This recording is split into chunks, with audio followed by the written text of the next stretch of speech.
নামাজ পড়ার যে জায়নামাজে পবিত্র কাবা শরীফের ছবি, মদিনা শরীফের ছবি ও আল আকসা মসজিদ সহ পবিত্র স্থানের প্রতিকৃতি যে জায়নামাজে যে ইমেজ হিসেবে, ছবি হিসেবে বিদেশ থেকে প্রোডাকশন হয়, আমদানি হয়, সেই আমদানি বন্ধের বিরুদ্ধে আমরা একটা মহামান্য হাইকোর্টে 29শে জানুয়ারি 2024 সালে আমরা একটা রিট ফাইল করি।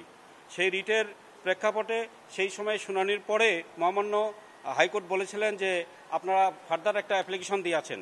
তো সেই অ্যাপ্লিকেশন আমরা দিয়েছি অ্যানেক্সার সি সাপ্লিমেন্টারি, এটা আমরা দিয়েছি বাণিজ্য মন্ত্রণালয়ে। বাণিজ্য মন্ত্রণালয়ের সচিব বরাবর দিয়ে বলেছি যে এই সমস্ত ছবি সম্বলিত জায়নামাজ যাতে আমদানি না করা হয়, সেই বিষয়ে মহামান্য হাইকোর্ট ওই অ্যাপ্লিকেশনটা নিষ্পত্তির জন্য আদেশ দিয়েছেন। সচিব বাণিজ্য মন্ত্রণালয় আদেশ দিয়েছেন। আজকে সেই মামলাটা শুনানি হয়েছে, রিট শুনানি হয়েছে।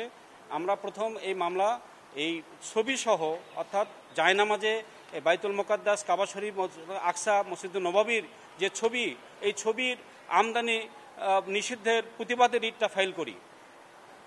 এই রিট ফাইল করি আমরা গত 29শে জানুয়ারি, এবং এইটার যে পিটিশনার ছিলেন দৈনিক আল এহসান পত্রিকার সম্পাদক মিস্টার আরিফুর রহমান।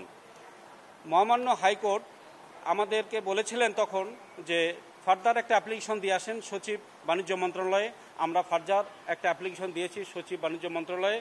এই অ্যাপ্লিকেশনটা আমরা গত 12/2/2024 সালে আমরা দিয়েছিলাম। মহামান্য হাইকোর্ট এটা স্ট্যান্ড ওভার রেখেছিলেন।